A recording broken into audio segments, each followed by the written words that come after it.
Hola queridos amigos, muy buenas tardes, espero que estén bien en sus casitas. Hoy vamos a ver los diferentes tipos de clima. Así que te invito a buscar tu libro de historia y tu cuaderno para poder ir a la par con este contenido. Bien amiguitos, vamos a abrir y me voy a achicar como chapulín colorado y vamos a ver lo que tenemos para hoy. Para esta semana se tiene contemplado de las zonas climáticas, por lo tanto, vamos a analizar la página 46 y 47, considerando los distintos climas. Ahí tenemos una especie de eh, esquema, y ver la zona cálida. En la clase anterior nosotros hicimos un video donde pudimos ver algunas características de estas zonas, pero aquí lo vamos a ver de manera más profunda. Muy bien, muy bien. Vamos a ocupar este esquema para que podamos comprender bien. En primer lugar, tenemos que comprender, chiquillos, que de que existan distintos climas depende especialmente de un elemento vital, que es el Sol. Recuerda también que la redondez de la Tierra permite que ésta tenga un eje, y este eje permite que vaya girando. Y también, ¿qué otra cosa influye? La inclinación de la Tierra. Por lo tanto, la inclinación de la Tierra va a provocar lo siguiente, de que en zonas específicas la temperatura sea más alta que en otras zonas. Por ejemplo, acá podemos ver que la zona cálida es la zona más expuesta a los rayos del sol. Por lo tanto, ¿qué va a cambiar esto? Va a cambiar el clima, va a cambiar el paisaje, incluso el color o la piel de las personas va a tener ciertas características con relación, por ejemplo, a las personas que viven en el Polo Norte o en el Polo Sur, ¿bien? O en una zona templada. Por ejemplo, para nosotros, vivir en una zona templada donde podemos obtener fácilmente las 4 estaciones del año. Una estación, por ejemplo, de verano, con ciertas temperaturas, incluso igual, que es una zona donde en temporada de verano es muy caluroso. Y de hecho, ahí explica por qué hay muchos balnearios y muy buenos, hay muchas piscinas, etcétera. Luego tenemos un otoño bastante claro. Si tú vas a la plaza de Hualqui en otoño es muy hermosa, así que bueno, yo sé que uno no la puede visitar seguido, pero es un escenario muy bonito. El otoño perdón, el invierno ya sabemos cómo es, y finalmente la primavera, que también ahí se recupera esa temperatura que teníamos en verano. Bien, entonces, si se dan cuenta acá, la inclinación de la Tierra, sus polos y el eje, esta línea roja que se ve acá es el eje, y, y la Tierra hace dos tipos de movimientos: un movimiento de traslación y de rotación. El movimiento de traslación es aquel que se realiza durante un año, los 365 días del año, ¿ya? Da un movimiento de traslación, se va moviendo. Su eje, ¿cierto?, va permitiendo que se vaya moviendo. De hecho, si tú ves una rueda, la rueda tiene un eje, y ese eje permite que se vaya moviendo esa rueda. Lo mismo pasa con la Tierra. Ese eje permite que la Tierra vaya girando, así como Mr. Pablo, girando. ¿Bien? Y redonda como mi cabeza, ahora se ve más redonda mi cabeza todavía. Y tenemos el movimiento de rotación. Y ese movimiento de rotación permite que tengamos día y tengamos noche. ¿Bien? Así que no te olvides de eso. Eso no está acá, pero es bueno que tú lo sepas.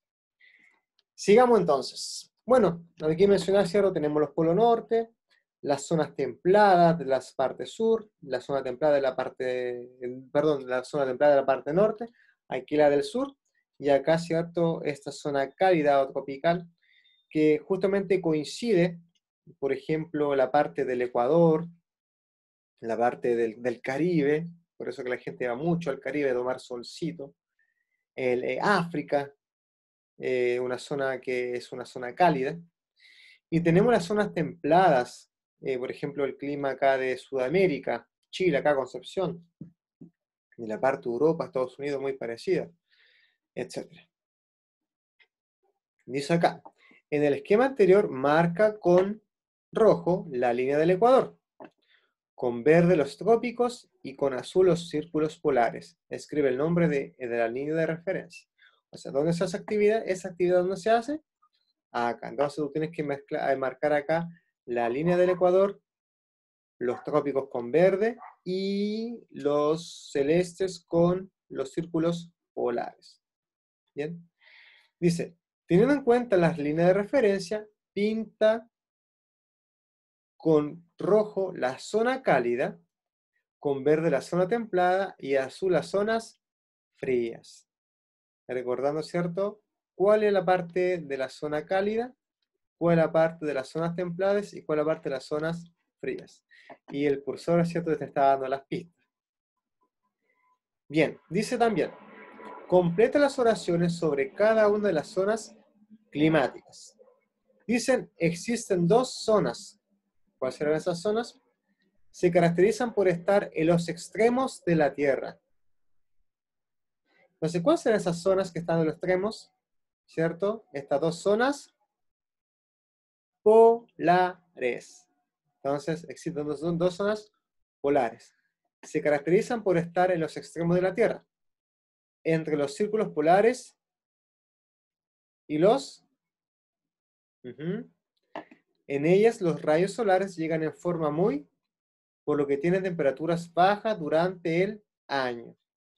Entonces, en este caso, en ellas los rayos solares llegan en forma muy débiles y por eso tienen temperaturas bajas.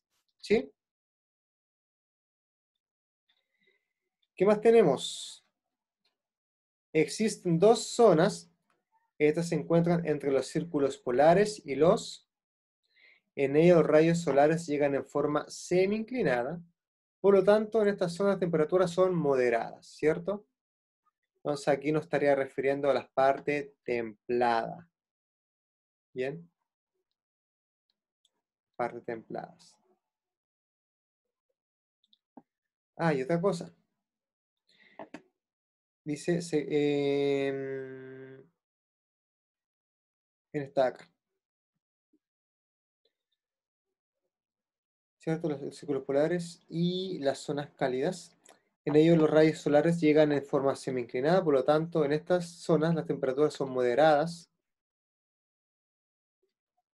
Y acá tenemos que completar lo que se menciona o lo que podemos ver en este sector, ya de las zonas climáticas. Luego dice, esta zona o la zona se ubica entre ambos. En esta zona los rayos llegan de forma directa, por lo que durante todo el año se mantienen temperaturas.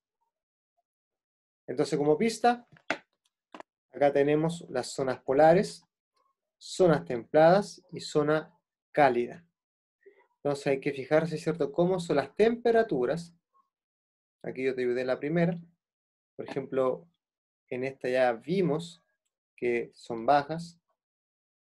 Acá las temperaturas son moderadas y acá son altas. ¿Ya? Y aquí fijarse en cuál es el sector donde están ubicados estas zonas. Bien. Y para terminar, paisaje de la zona cálida. Dice que la zona cálida se ubica entre los trópicos y suelen ser calurosas. Y ahí viene el término de cálido, ¿cierto? Caluroso. Durante todo el año, los paisajes de esta zona varían desde aquellos donde prácticamente llueve todo el año a otros que son muy secos. Esto permite agruparlos en húmedos o tropicales, con la selva y la sabana, y en secos como el desierto cálido y la estepa cálida. Por ejemplo, cuando hablamos de lugares que son húmedos, ya selváticos, húmedos, se me viene automáticamente a la cabecita la selva del Amazonas, presente en América del Sur, en territorio brasileño, ecuatoriano, venezolano, también peruano y boliviano. en esa zona, ¿cierto? Es una selva húmeda, ¿ya? Pero también está dentro de una zona cálida. Y cuando hablamos de la sabana, automáticamente se me viene a la cabeza ese paisaje que tenemos en, eh, en África, ¿cierto? Ese territorio amplio, están los leones, ¿verdad? Las jirafas corriendo a campo abierto. Automáticamente eso es lo que se me viene a la cabeza cuando hablamos de una sabana. No de las sábanas que uno los tapa con la cama, no, eso no. La sabana, esos son sábanas. La sabana es lo que tiene que ver con, con este clima de la zona cálida. Y secos, ¿cierto? Como el desierto. Acá tenemos el desierto de Atacama, uno de los más áridos del mundo, y el desierto del Sahara, que es el más grande del mundo. Esos son, ¿cierto? Zonas cálidas, pero secos. Muy bien. Vamos a dejar hasta acá y ya veremos en otra clase, vamos a profundizar este sentido. Entonces, considerando lo siguiente, que depende de la inclinación de la Tierra, ¿cierto? Se van a presentar distintos paisajes. Paisajes, ¿cierto? De zona cálida, paisajes de zona templada y paisajes de zonas polares. Bien, si tienes duda o consulta, no dudes en escribirme. Que tengas muy buena tarde, querido amigo.